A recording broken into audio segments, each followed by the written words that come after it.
Outside the room, the halls of the building were unusually quiet.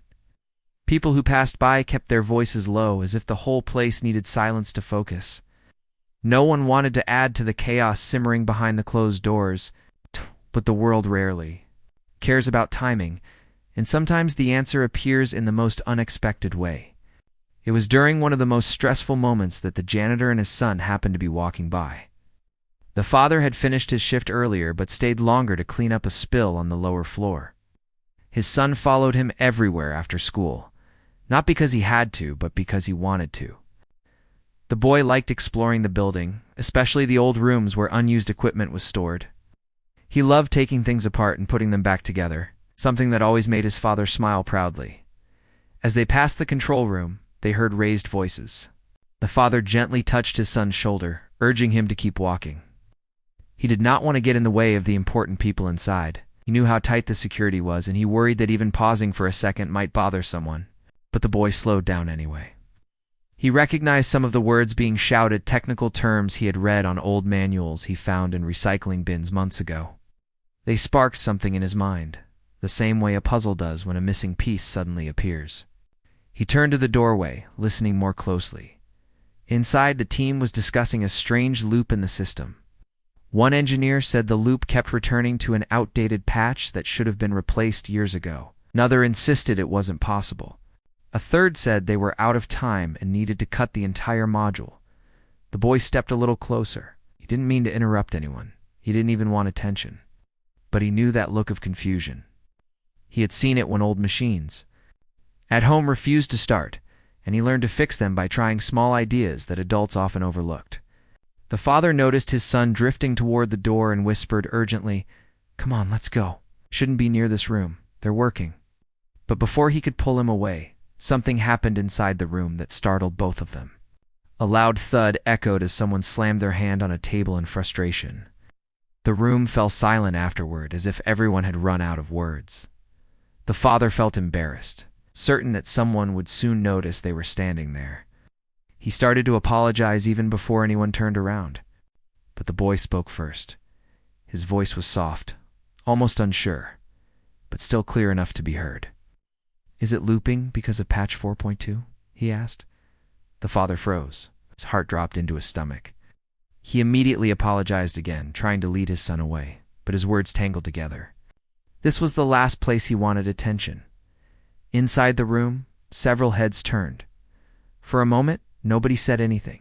The workers seemed confused, wondering how a kid even knew what they were talking about.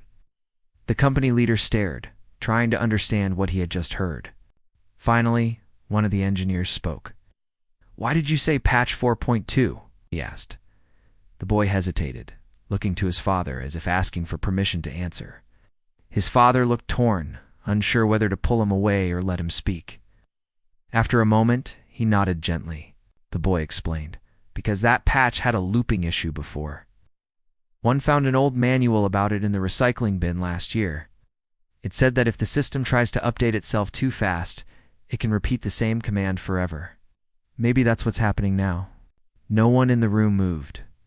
A few of the workers exchanged stunned glances, as if trying to understand how a quiet kid from the hallway had pointed them toward something they missed for hours. The leader stepped closer. "Can you explain that again?" he asked, his voice calm but intense. The boy repeated the explanation, this time breaking it down even further, describing how the patch sometimes caused a loop when paired with older hardware. He mentioned he had fixed similar issues on computers he found behind the storage room. One engineer rushed back to his screen, typing quickly. His eyes widened. "He's right," the engineer whispered. "That's exactly where the loop is happening." Another engineer leaned in and began to adjust the system following the boy's suggestion. The room felt like it had taken a deep breath after being underwater for too long. People moved with new energy, their hope returning piece by piece. The leader nodded at the boy, impressed not only by his knowledge, but by the courage it took for him to speak up in a room full of adults. The father stood awkwardly, unsure whether he should apologize again or simply disappear. He had never imagined his son would walk into a moment like this. He had spent his life working quietly, doing his job without expecting anything more. He didn't want trouble. He didn't want attention. Just wanted to finish his day and go home. But now everything had changed. He didn't know what to think. As the engineers began running tests, the system that had been failing all day suddenly showed signs of recovery. The errors slowly disappeared. The warnings faded one by one. The screens started to look normal again. Someone whispered, "It's working." A few workers clapped softly in disbelief. Others sighed with relief, some even laughing nervously as if they needed to release the stress that had built up for hours. The leader watched the screen closely and then turned back to the boy. "You may have just saved our entire launch," he said. The father's eyes widened and he shook his head quickly. Didn't mean to interrupt. "Please don't be upset with him. He's just curious." But the leader wasn't upset. He looked at the boy with a calm smile, one that showed respect rather than confusion. "Curiosity can be a gift," he said quietly. "And today it might have been exactly what we needed." In that moment, the room felt lighter. The tension that had been building all day slowly melted away. People seemed to breathe again. And the boy, who only wanted to help in a small way, suddenly found himself standing at the center of a turning point no one had expected. The father placed a gentle hand on his son's back, feeling both relief and pride. He never imagined that walking past a room at the wrong time could turn into something so important. But sometimes life works like that. Sometimes the answer arrives from the most unlikely place. And sometimes the smallest voice in the room is the one that changes everything. The hours that followed felt almost unreal to everyone who had witnessed the moment the boy spoke up. What had started as a disastrous day slowly transformed into something no one could have predicted. The system, once on the edge of collapse, was now running smoothly, even better than it had in past tests. The workers who had spent the whole morning stressing over flashing warnings were now moving with renewed confidence. Every few minutes, someone checked the graphs again. Just to make sure it wasn't a dream, the company leader stood quietly near one of the screens, watching the stable numbers. His shoulders, once tight with stress, had loosened. For the first time in hours, he felt like he could breathe. Still, the moment that replayed in his mind wasn't the system recovery or the cheers from his team. It was the small voice in the doorway asking about an outdated patch. That voice had changed the entire day. He turned and saw the father and son still standing near the wall, unsure if they should stay or leave. The father looked uncomfortable, his hands nervously twisting the strap of his work bag. The boy, though, kept glancing at the ground, as if worried he had done something wrong. The leader walked toward them, his steps slow, not wanting to startle them. Father began apologizing before the leader even reached them. "I'm really sorry," the father said. "We didn't mean to interrupt. We were just walking by." Please don't think he was trying to cause trouble. He gets curious sometimes. The leader raised a hand gently. "You don't need to apologize, not today, and not for what he did. Your son helped us more than you know." The father blinked, clearly unsure how to react. He wasn't used to hearing praise at work. He came here to do his job, do it well, and go home. That was enough for him. But today, things were different. The boy finally looked up, unsure if he should smile or stay quiet. "I just said what I knew," he whispered. "And that was exactly what we needed," the leader said with a warm voice. He asked the boy if he wanted to stay and watch the final system test. The boy nodded shyly, and the father hesitated only a moment before agreeing. They stood beside the leader as the team initiated the final protocol. The room held its breath. Lines of data streamed across the screens, smooth and uninterrupted. When the final confirmation popped up, the whole room filled with relieved applause. Some people laughed, others covered their faces with their hands, unable to believe the crisis had finally passed. The leader turned back to the boy. "Would you like to see how your idea worked inside the system?" he asked. The boy's eyes widened with excitement. "Can I? You earned the right to?" The leader replied. An engineer brought up a detailed screen showing exactly where the loop had been. He explained what each line meant in simple words, careful not to overwhelm him. The boy nodded along, absorbing every detail. His father watched quietly, his eyes becoming glassy with pride. It wasn't just that his son had said something useful. It was that he had stepped into a moment where most adults would have been too scared to speak. He had trusted his knowledge, even if it came from old manuals and broken computers no one else cared about. It was supposed to be a normal morning inside the tall glass building that everyone in the city recognized. The company was known for its new technology and big ideas, and people always talked about how lucky anyone was to work there. But on this morning, luck didn't seem to be anywhere in the building. The air felt tense from the moment the lights switched on. The company had been preparing for a huge product launch. It wasn't just another update or another gadget. It was something the CEO believed would change the future of their industry. He had spent months pushing his team, rehearsing presentations, fine-tuning the software, and trying to make sure nothing could go wrong. The board members were already talking about the money they expected to come in once the product reached the market. Investors were excited. Reporters were waiting for the big reveal.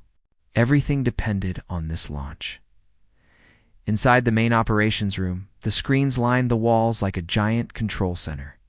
People moved around with tablets in their hands, checking lists, confirming schedules, and running tests. Some whispered to each other, some typed quickly on keyboards. Everyone knew that the day had to go perfectly. The CEO, a man named Daniel, walked into the room with slow, steady steps. He wasn't the type of leader who shouted or demanded attention. Most days he looked calm, collected, and ready to solve anything. But today, even he felt the pressure. He didn't show it on his face, but the stiffness in his shoulders and the tight grip on his coffee cup said enough. "Status update," he asked as he stepped closer to the central table. Where 3 engineers were gathered, one of the engineers looked up with a nervous smile. "Everything's running fine so far. We're doing the final system check now." Daniel nodded. "Good. Let's make sure this rehearsal goes perfectly. We only get one chance in front of the board." Everyone continued working, tapping on keyboards, watching graphs appear on their screens, and checking every corner of the system. Everything seemed normal and it wasn't. A sharp beep cut through the room. It was the kind of sound no one liked to hear. A warning tone. A sound people always hoped wouldn't come from the main system. One of the screens flashed red. "Wait, what is that?" an engineer asked, leaning closer. Another alarm beeped, then another. Suddenly, numbers began to drop on the monitor. Lines of code jumped around like they were alive and out of control. A second screen turned red. Then, a third. "What's going on?"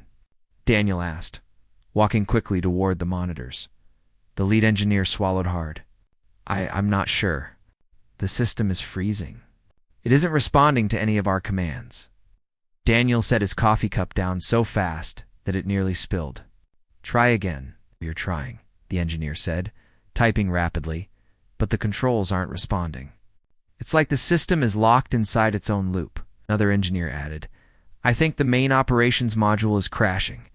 It's pulling every resource into the same process. That shouldn't even be possible."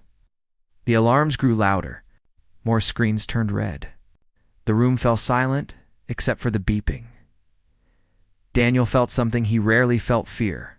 Not the kind of fear that made a person run away, but the kind that made a person's stomach drop. The kind that warned them that something very, very important was slipping through their fingers. He took a step back and looked at the room. "Can somebody stop it?" "We're trying," one of the technicians said, her hands shaking slightly as she typed on her console. "But every time we shut down one part, another part fails. It's spreading across the whole system," another worker added. "It's the worst possible timing. If we can't fix it before the presentation, don't finish that sentence." Daniel said quietly. He didn't need to hear the rest. He already knew. Without the system, the launch couldn't happen. Without the launch, the investors would lose trust. The board would panic. Months of preparation would fall apart in minutes. And his reputation, the one he had built carefully over years, would be crushed. Daniel turned toward the engineers. "Run a full diagnostic." "It'll take 20 minutes, one of them answered. "We don't have 20 minutes. Daniel snapped before he could stop himself. The room fell silent again. Everyone understood the situation. But no one knew what to do. People were checking wires, opening panels, running tests, and trying backup commands. Some whispered that maybe they should shut the entire system down and restart it, but that solution carried risks. Restarting could erase important data. It could corrupt files. It could take hours. Hours they didn't have. One engineer walked up to Daniel. "Sir, we might need to cancel the rehearsal." Daniel looked at him with tired eyes. "Cancel? We've never canceled a rehearsal." "Not once." "I know," the engineer replied softly, "but the system isn't stable. If we push it now, it might collapse completely." Daniel took a deep breath and rubbed his forehead. He could feel frustration building inside him. He wasn't angry at the engineers. They were doing their best. He was angry at the situation, at the timing, at the failure, at the way everything seemed to be falling apart at the exact wrong moment. "Keep trying," he finally said. People nodded and returned to their stations. The clicking of keyboards filled the room again. Daniel walked toward the large windows overlooking the city. Cars looked like tiny toys. People looked like moving dots. Down below, the world moved normally, unaware of the storm building inside the glass building behind him. Another alarm went off. "We just lost the backup module," someone shouted. Daniel turned around fast. What? The backup module failed. "It's looping through an old patch, something that hasn't been updated in years." "That makes no sense," Daniel said. "We updated everything last month." "Yes, but this part of the system is older. It was built before the redesign." Daniel walked closer. "Then why wasn't it replaced?" "We didn't think it mattered," another engineer admitted. "It was a hidden component. We never used it during normal operations, so we assumed it wouldn't affect the new product. And now, it's affecting everything." Daniel closed his eyes for a moment. The room felt like it was shrinking. The voices around him blended together, people giving updates, asking questions, suggesting ideas, rejecting ideas, and typing as fast as their hands allowed. He could feel the pressure in his chest building. He opened his eyes again and forced himself to stay focused. "What do we do next?" "We need to isolate the corrupted patch," a technician said. "If we don't, the system will keep looping and crashing. So isolate it." "We tried. It won't let us." Daniel stared at the screen. Lines of code scrolled endlessly. Red errors flashed like warnings. The system was failing in a way no one had expected, at a speed no one could control. He felt panic creeping in, a rare feeling for him. He tried to hide it, but anyone who looked closely could see the tension growing on his face. He walked from one desk to another, trying to understand every detail, every problem, every failed solution. People explained things quickly, but the explanations only made the situation feel worse. It was as if the system had a mind of its own and had chosen today to fall apart. Another engineer approached him.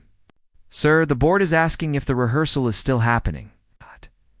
Daniel didn't answer right away. His jaw tightened. Finally, he said, "Tell them. Tell them we're having a technical issue. I'll update them soon." The engineer nodded and hurried out of the room. The moment he left, Daniel pressed his hands against the table and lowered his head. He didn't usually show weakness, but right now he felt completely overwhelmed. He whispered to himself, "Why now? Of all days, why today?" The room kept buzzing with activity. People ran stress tests, tried emergency commands, checked network connections, and typed nonstop. Everyone moved quickly, but the system didn't care. It kept failing. Someone shouted from across the room, "We're losing the central display functions now. Stabilize them." Daniel said, "We can't. The loop is spreading again." Daniel looked around helplessly. He wanted to fix it. He wanted to dive into the code himself, but the system was too big. Too complicated. Too fragile. The pressure grew heavier. His heartbeat felt louder. His mind raced with thoughts of the board, the investors, the press waiting for the launch, and the reality that if they couldn't fix the system soon, everything he had been working toward might fall apart. He turned and stared at the main screen again. It flashed red like a warning light. For the first time in a long time, Daniel felt like he was standing at the edge of a cliff with no idea what was coming next. The maintenance wing of the building always felt like a different world from the bright floors above. There were no huge screens here, no glass walls, no polished meeting rooms. Instead, it was filled with the soft hum of machines. The The scent of cleaning supplies and the quiet rhythm of people who worked behind the scenes to keep everything running smoothly. Luis finished, wiping down the last hallway floor, the mop sliding in slow, steady strokes. He wasn't in a rush. He never was. He believed that if a person did a job, they should do it right, no matter what the job was. That was something he told his son often, and his son listened.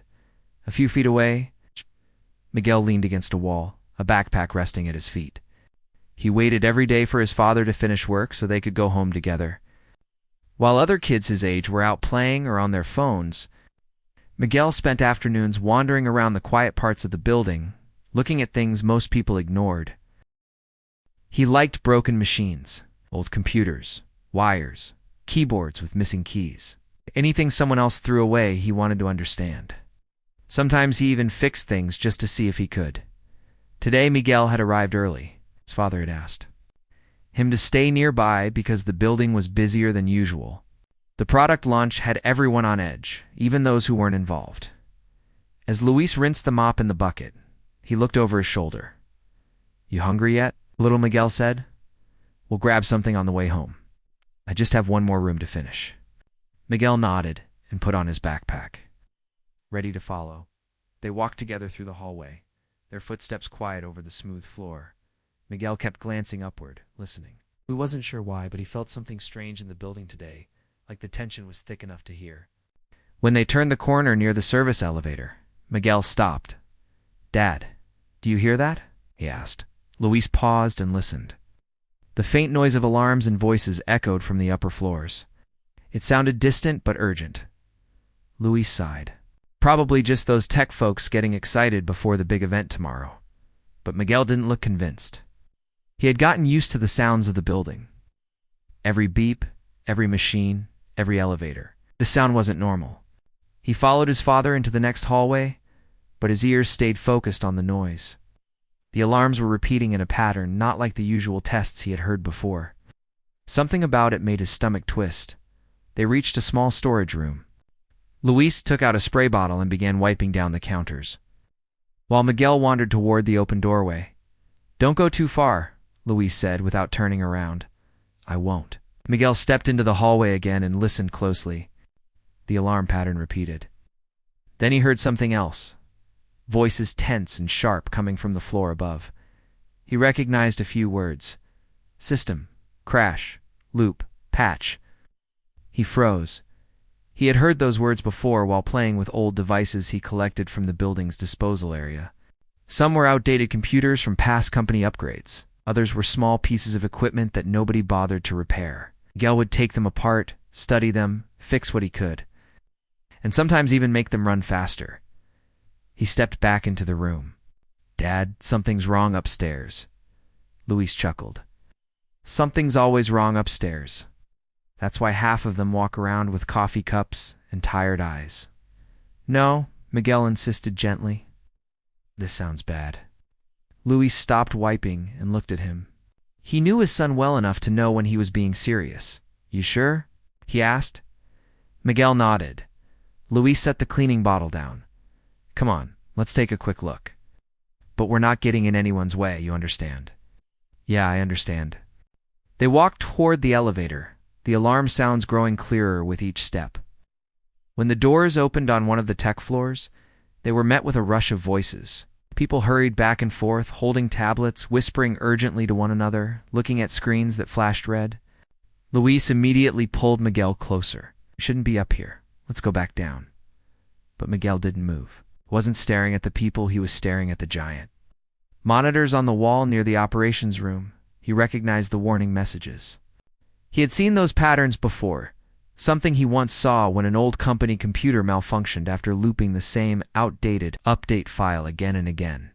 He tugged gently on his father's sleeve. "Dad, I think I know what's happening." Luis whispered back, "Miguel, people up here know what they're doing. We're just here to clean. Let's not make trouble, but they're missing something. I'm sure of it." Before Luis could answer, a man rushed past them, nearly bumping into him. He muttered an apology without stopping and hurried into the control room. The alarms were louder now. Miguel took a step closer. His father grabbed his arm. "Where are you going?" Luis whispered. I just want to see, Miguel said. Just for a second. Against his better judgment, Luis followed him, keeping him close. They reached the entrance of the operations room. The door was open just enough for Miguel to see inside. People surrounded the main console, their voices tense. One woman said, "The system's pulling everything into the old patch again." "Why is it doing that?" another replied. "I told you it's looping through patch 4.2, but I don't know why it's happening." Miguel's heart jumped. Patch 4.2? He remembered that clearly. The old computers he repaired months ago had the same problem. The patch was outdated and would loop endlessly if triggered in a certain way. He leaned forward without thinking. Luis tried to pull him back. "Miguel, stop." But it was too late. One of the engineers noticed them at the door. At first he looked annoyed, then confused. Luis quickly held up his hands. Sorry. We didn't mean to interrupt. We're just..."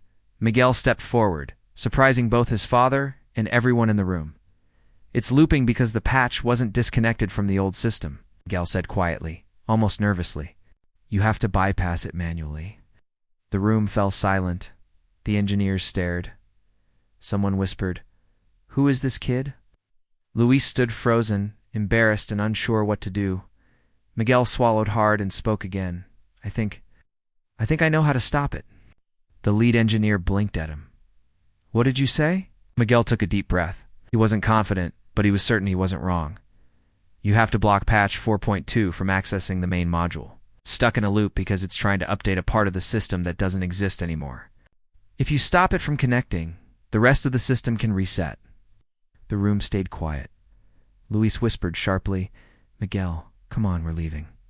But before he could pull Miguel back, someone inside the room said, "Wait, what he said. Does that actually make sense?"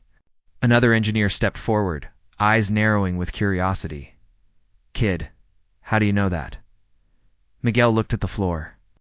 "I fixed a few old computers from the recycle bins downstairs. They had the same patch and the same problem." The lead engineer turned toward his team. "Try what he said now." People rushed to their stations. Luis stared at his son, stunned. He had always known Miguel was smart, brilliant, even, but he never imagined he would walk into a high-tech crisis and speak like he belonged there. Miguel watched nervously as the engineers worked. His father placed a hand on his shoulder, unsure whether they should leave or stay. Then one of the technicians gasped, "It's working. The loop just dropped by 40%. Another shouted, "The error count is slowing down." A third said, "The system is stabilizing." The room erupted with hope. Miguel let out a quiet breath he didn't realize he had been holding. Luis stared at him with wide eyes, shaking his head slowly in disbelief. Then, behind the crowd, the CEO entered the room. He looked frustrated, tired, and stressed, but when he saw the room buzzing with unexpected energy, his expression changed. "What happened?" the CEO asked. Everyone turned toward Miguel. The boy suddenly felt very small. One of the engineers pointed at him.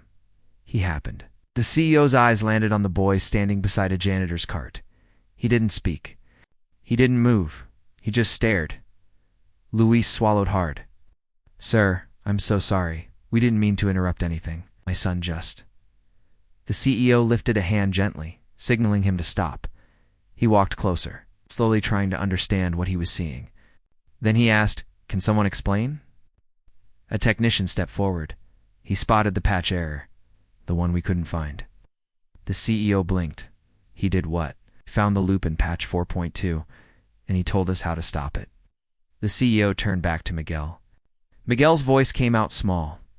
"I heard you say the patch number. I remember it from an old computer I fixed." The CEO studied him for a moment. Then he said softly, "What's your name?" Miguel told him. The CEO nodded slowly. No anger, no frustration, just surprise, deep, genuine surprise. Behind them, the screens shifted from red to orange, then to yellow, slowly to a calming shade of green dot. The system was recovering. The engineers cheered. Miguel looked up at his father. Luis looked back, overwhelmed. Neither of them knew it yet. But this moment, this unexpected interruption, was about to change both of their lives forever. The room was still buzzing with noise. But something had changed in the atmosphere. A moment ago, everyone had been tense, worried, and running out of ideas. Now there was a strange mix of hope and disbelief spreading across the space. People were whispering, pointing at the screens, shaking their heads like they couldn't believe what they were seeing. Miguel stood close to his father, feeling smaller than ever. He didn't know what to do next. He wasn't supposed to be here. He wasn't supposed to talk. He wasn't supposed to know anything about their complicated system. Yet somehow he had said the right thing. Luis kept one arm around him, partly out of protection, partly out of shock. He didn't understand exactly what Miguel had done, but he understood enough to know it was important. The CEO, still not taking his eyes off the boy, finally spoke. "Show me." The lead engineer hurried to one of the main screens and pointed to the lines of code and system graphs. This loop was causing the whole system to crash. We tried everything we could think of, but nothing worked. He told us to isolate patch 4, to manually, and the moment we blocked it, the system began recovering. The CEO listened carefully, but his eyes kept drifting toward Miguel. "How old are you?" Miguel answered softly. A 14-year-old had just solved the biggest technical failure the company had faced in years. Some of the employees exchanged glances. A few smiled in amusement. One shook his head like he still couldn't accept it. The CEO turned his attention to Luis. "Is he really your son?" Luis nodded quickly. "Yes, sir. I'm sorry for the trouble." He didn't mean to interrupt anything. The CEO's expression softened. This wasn't trouble. He stepped closer to Miguel and knelt slightly, so they were at eye level. "You knew what we missed?" "How?" Miguel hesitated. He didn't want to sound strange. He didn't want people to think he was showing off. He just wanted to tell the truth. "I fix old things," he said quietly. "Sometimes I find old computers in the recycling area downstairs. I take them apart and study them. Some of them had the same problem with that patch." One of the technicians muttered in disbelief, "Unbelievable." The CEO kept listening. "And you remembered the exact patch number?" Miguel nodded. "It got stuck the same way. I had to block it from starting so I could use the computer again." The CEO straightened up and looked at the others. "Did any of you check the old patches?" The engineers looked embarrassed. One of them replied, "We didn't think they were connected. Those parts of the system are almost never used. It didn't even cross our minds." Another added, "It was buried deep in the old code. It would have taken hours to find." The CEO looked back at Miguel. "But you found it in seconds." Miguel looked down at his shoes, almost shy. "I just heard you say the number. I remembered it." Luis gently squeezed his son's shoulder. "He's always been good with this kind of thing. I don't know how he does it." Before the CEO could respond, one of the large monitors flashed again. A technician called out, "Sir, the reset is almost finished. The system is back to 60% health and rising." Another added, "The error fields are almost gone. We're stabilizing." People began cheering, not loudly, but with relieved voices, tired smiles, and pats on each other's shoulders. They were still in the middle of a crisis, but the panic was fading. The CEO turned and walked toward the center of the room. "Everyone stay focused. We're not done yet. Monitor every module. Don't let anything slip." The team nodded and returned to their stations. Luis tapped Miguel gently. "We should go now. You've done enough." "More than enough," Miguel agreed. He didn't want to cause more attention. The whole situation already made him feel like he was standing in a spotlight he never asked for. But before they could leave, the CEO called out, "Wait." Luis stopped. Miguel froze. "I want you both to stay for a moment," the CEO said. Miguel looked up at his father. Luis sighed, but nodded. They stepped aside as the CEO finished giving instructions to his team. A few minutes later, the noise in the room had settled into a steady rhythm. The emergency was under control for the moment, and the engineers were focused on monitoring the improvements. The CEO walked back, toward them, calmer now. "I don't know what to say except, thank you." Luis shook his head quickly. "No, sir. He was just trying to help. Please don't think he meant to overstep." The CEO gave a small smile. "Overstep? Your son saved us time we didn't have. He saw something we missed. and he did it because he cared. Miguel opened his mouth to speak, but couldn't find the right words. This whole moment felt unreal. They stood there in silence for a few seconds as the CEO studied Miguel with a thoughtful expression. Then he asked, "Have you ever thought about studying engineering?" Miguel shrugged. "I like fixing things." "That's more than enough," the CEO replied. Luis felt his throat tighten. He had always known his son was gifted, but hearing someone in such a high position acknowledge it meant more than he could explain. Before the conversation could continue, another loud beep echoed from the screens. Everyone turned. A technician shouted, "Sir, there's another issue." The CEO immediately rushed back to the command table with engineers following him. Luis grabbed Miguel's arm. "Come on, let's not get involved more than we already are." But Miguel wasn't looking at the people anymore. He was looking at the screens again. Something else was wrong. The CEO shouted, "What is it now?" The engineer pointed at the monitors. "The main kernel is still unstable. That patch caused deeper issues than we thought. There's a second loop forming." Miguel inhaled sharply. He recognized that pattern too. Luis noticed the look on his son's face and whispered, "Don't even say it." But Miguel wasn't trying to speak. He was watching the code as if seeing through it. The CEO ran a hand through his hair. "We can't handle another loop like the last one. Not today. Not before the launch." Panic began creeping back into the room. Miguel took a step forward. Luis whispered urgently, "Miguel, no." The CEO noticed him. "Do you see something?" The room went silent again. Miguel didn't want to interrupt. He didn't want to look like he was trying to take over. But the loop on the screen looked familiar, a chain, a reaction triggered by the first patch. He pointed to the lower corner of one of the screens. "That number there? That's from the same patch family. If you don't block it too, it'll repeat the same problem." The engineers looked at the screen. One whispered, "He's right again." Another started typing quickly. "If we shut off that link, we might stop the new loop before it starts." The CEO looked stunned. "Do it." Within seconds, the team worked together, blocking the secondary loop. The red lines on the screen faded slowly, then turned yellow, then green. A wave of relief swept across the room. The CEO exhaled deeply and turned to face Miguel again. "You just saved us twice." Miguel didn't know how to react. He wasn't trying to impress anyone. He simply wanted to help. But everyone in the room was staring at him with a new kind of respect. And for the first time, Miguel wasn't just the janitor's kid standing in the background. He had become the person everyone was listening to. Still, he stepped back quietly, his heart pounding. He didn't want to be in the center of attention. He just wanted things to go back to normal, but that wasn't going to happen. The CEO approached them again. "I can't let you leave just yet. You've helped more in the last few minutes than some of us have in days." He looked at Luis.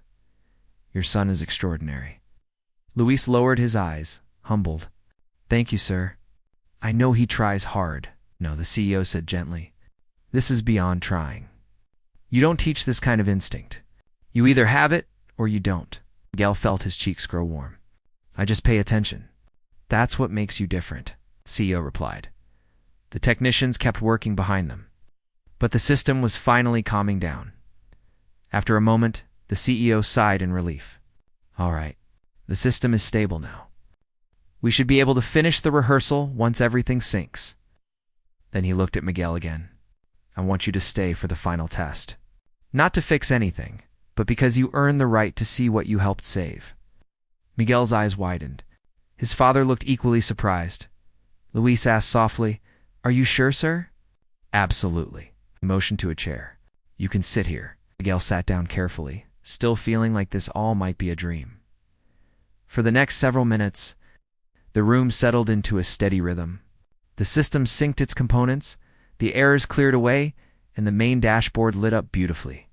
The tension in the room faded little by little, then the final confirmation popped up on the screen. "All systems ready," the technician announced. The CEO smiled, really smiled for the first time that day. "Begin the rehearsal." The team activated the program, and the display screen lit up with visuals for the upcoming product launch. It worked. Everything worked. The CEO watched with grateful eyes, then turned toward Miguel. "You have no idea how much you helped us today," he said. Miguel gave a small smile. "I'm glad I could help." He didn't know it yet, but the entire direction of his future had just shifted, and everyone in that room could sense it, especially the CEO. He looked at Luis with a thoughtful expression, an expression that hinted at something big, something life-changing, but neither father nor son knew just how far this moment would reach. Not yet. The tension in the control room was thick enough that anyone walking in would feel it immediately, like stepping into a storm that had no clear end. People hurried from one station to another, their voices overlapping, their faces heavy with worry.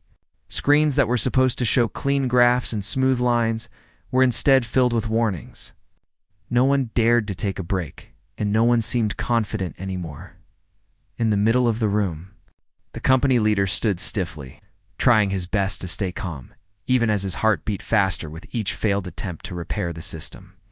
He had spent years building this company, guiding it through countless challenges, but today felt different.